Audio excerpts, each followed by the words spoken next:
we're taking one huge step in the finishing of the outdoor space that I have at my house, the garage conversion that we've been working on seemingly forever. But here we are. You can see the shutters behind me. These have been in the plan all along. I wasn't 100% sure how it was all going to get done and executed, but I found these shutters on Facebook Marketplace several months ago. I bought the tracks at a commercial tent company. They make really big tents, and so I know these are going to be super heavy duty and be able to hold these heavy shutters.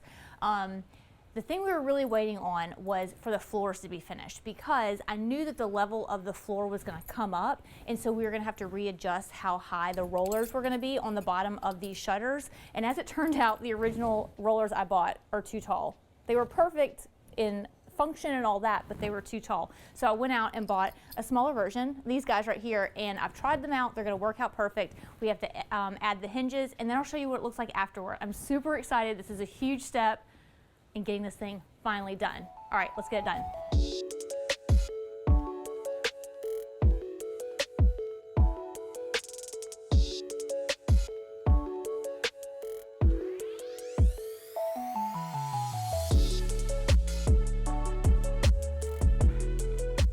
All right, so we're all finished putting in these shutters. I'm super excited about this design solution because it allows for us to be able to open up the space if we need to bring a large piece of furniture into the house, if we want to see the kids playing basketball in the backyard, but it also allows us to close it up in the winter when it's a little colder, or if we want that visual barrier when our cars are parked here. So it's so multifaceted for all the design needs that we have with this space. So if you have a space like this and you're interested in this, I'm going to put the materials that I use down below so you guys can get an idea of all the materials we used, and keep your eye out for some Facebook Marketplace shutters so that you can save some money on your project too.